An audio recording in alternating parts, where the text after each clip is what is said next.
Police साहब ये बताएं कि हरियाणा में अब समूचे तौर पे जो मार्केट से दुकानें हैं उनको खोलने को लेकर क्या फैसला जो है प्रदेश सरकार ने लिया है? क्या लेफ्ट राइट का भी कहीं कहीं लागू रहेगा? नहीं, कोई लेफ्ट राइट नहीं, कोई ओड इवन नहीं। सारी दुकानों को खोलने का आदेश जारी कर दिया। अगर कहीं कोई इतना भीड़ा बाजार है कि सोशल डिस्टेंसिंग मेंटेन नहीं की जा सकती है तो वहाँ पर वहाँ के उपायुक्त अन्य लोगों के साथ मिलकर, बाज़ार के लोगों के साथ मिलकर उसका कोई फार्मूला बना सकते हैं। दुकानें प्रातः 9 बजे से 7 बजे तक खुलेंगी। रेस्टोरेंट, ढाबे अभी नहीं खोले गए हैं, उनकी किचन चल सकती है, होम डिलीवरी कर सकते हैं, लेकिन वो होम डिलीवरी इतने बजे तक करेंगे कि 9 बजे से पहले पहले डिलीवर करके उनका डिलीवरी बॉय घर तक चला जाए, क्योंकि 9 बजे से लेकर सुबह 5 बजे तक कर्फ्यू लगेगा और कोई मूवमेंट अलाउ नहीं की जाएगी। ये सैलून्स को लेकर क्या एसओपी आई है जी? किस तरह सैलून्स का जो लॉकडाउन 4.0 में था, सैलून्स का, हलवाइयों का और मैरिजेस के लिए मैरिज पैलेसेस का, वो सेम है। एक दूसरा ये जो मंदिर और जो भी धार्मिक संस्थान हैं, बैंकेट्स हैं और होटल जो इन डाइनिंग के लिए 8 तारीख को जो एमएचए की गाइडलाइंस आई हैं, प्रदेश सरकार ने क्या इसको? नहीं, उसके लिए अभी हमने विचार नहीं किया है, क्योंकि अभी हेल्थ डिपार्टमेंट की एसओपी आनी है और उसका इंतज़ार करना इम्पोर्टेंट है। हेल्थ डिपार्टमेंट की एसओपी आएगी कि मंदिर में किस प्रकार से व्यवस्था रखनी है, रेस्टोरेंट में किस प्रकार से व्यवस्था रखनी है, ढाबे पे किस प्रकार से व्यवस्था रखनी है, तो वो एसओपी आ जाएगी तब तक। तो उससे पहले 5 या 6 तारीख को दोबारा बैठेंगे और उसमें हम इसका विचार करेंगे। दिल्ली बोर्ड के आसपास दिल्ली बॉर्डर एरिया नहीं, जब केंद्र ने खोल दिए, और मैंने तो बाबुलंद बार बार ये बात कही थी कि अगर केंद्र इजाज़त देगा तो हम भी दे देंगे।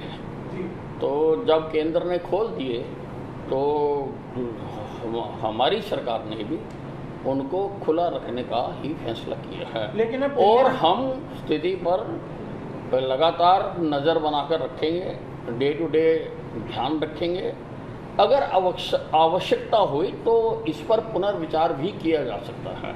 जो एमएचए की गाइडलाइन आई है उसमें प्रदेश सरकार को अधिकार दिया गया है कि व्यवस्था के अनुसार वो अपने प्रदेश की सुरक्षा के लिए नियम बना सकती है। सर, पहले तो कंट्रोल था जब, क्योंकि हमने बॉर्डर बंद कर रखा था, हमारे हाथ में था। अब क्योंकि कई एसेंशियल जो आइटम्स हैं दिल्ली से आते हैं, मसलन राशन या दालें होंगी, जैसे पब्लिक पीडीएस में भी हैं, वो तेल है वो दिल्ली से आता है, पीडीएस में है। अब क्या व्यवस्था उनकी रहेगी? क्या उनको दिल्ली गवर्नमेंट से बात करेंगे इस बारे में? देखिए, असेंशियल कमोडिटीज़ को दिल्ली सरकार ने, हालांकि अब पहले जब हमने बंद किए थे तो वो एतराज़ करते थे, वो कहते थे कि सारा हिंदुस्तान एक है और इस प्रकार से बंद नहीं करने चाहिए। लेकिन मैं उस पर क्वेश्चन मार्क नहीं लगाऊंगा, क्योंकि हर प्रदेश को अपने प्रदेश की जनता का हित सोचने की अधिकार है।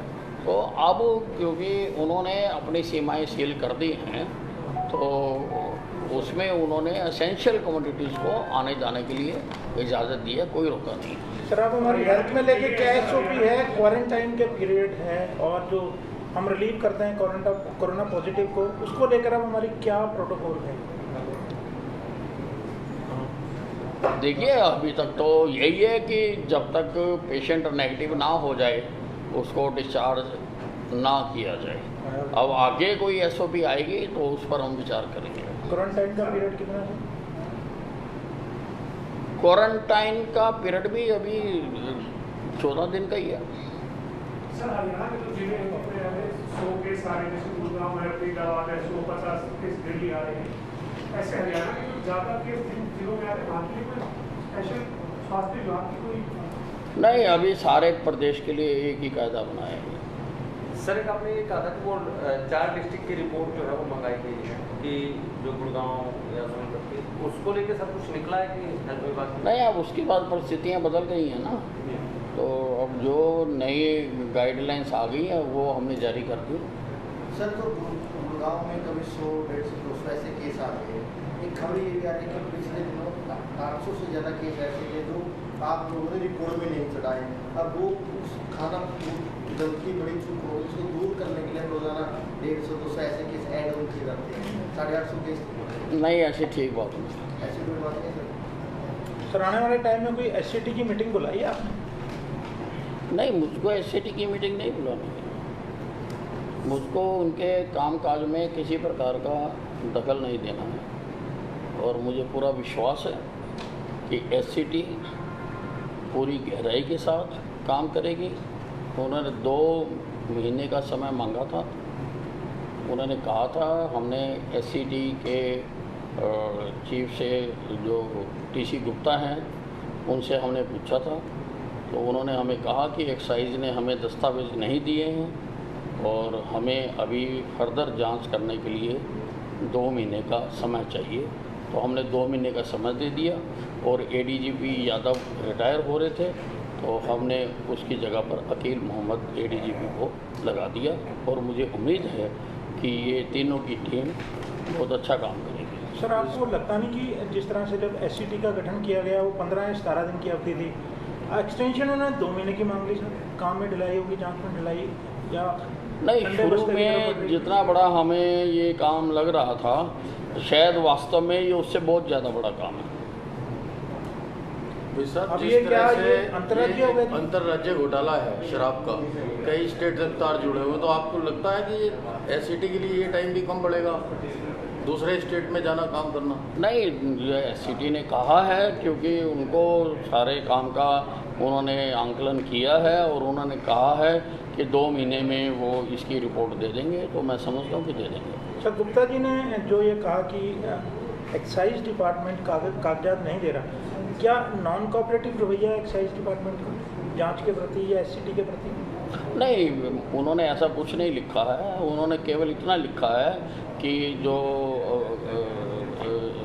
एक्साइज डिपार्टमेंट है वो दस्तावेज अभी उन्होंने नहीं दिए हैं। सर कोई जगह आइडेंटिफाई हो गए, जैसे गुरुग्राम के पास लगते बॉर्डर, वहाँ पर ज़्यादा केस आ रहे हों, कोई ऐसे पर्टिकुलर एरियाज जो है जो बॉर्डर टच होते हैं, ठीक है, अभी जो केसेज आए हैं जो आसपास के इलाकों में, अभी तो सर ठीक है सारी खुल गई हैं, लेकिन कोई जगह है? नहीं, गुड़गांव में टोटल स्प्रेड में है, सभी जगह पर है। सर लेकिन दिल्ली के साथ लगते सीमा के साथ ज़्यादा हैं, बाकी जगहों पर भी हैं। ट्रेनिंग शुरू हुई है आज से, और करीबन 2 लाख लोगों ने रजिस्ट्रेशन भी कराया था, और मैक्सिमम उसमें से फरीदाबाद और गुड़गांव ही जाने वाले हैं जो बिहार से आए हैं। नहीं, तो रेलवे स्टेशनों पर हमने अपने स्वास्थ्य विभाग की ड्यूटियाँ लगाई हैं।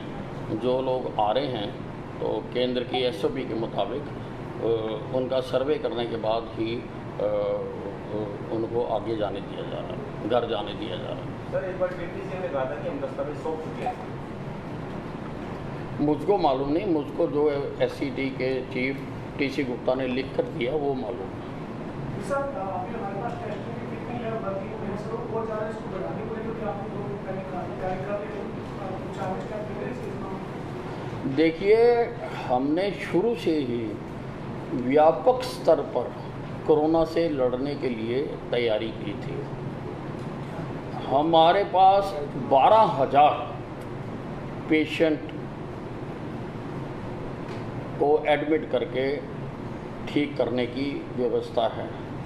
हमारे पास 24,000 क्वारंटाइन करने की व्यवस्था है।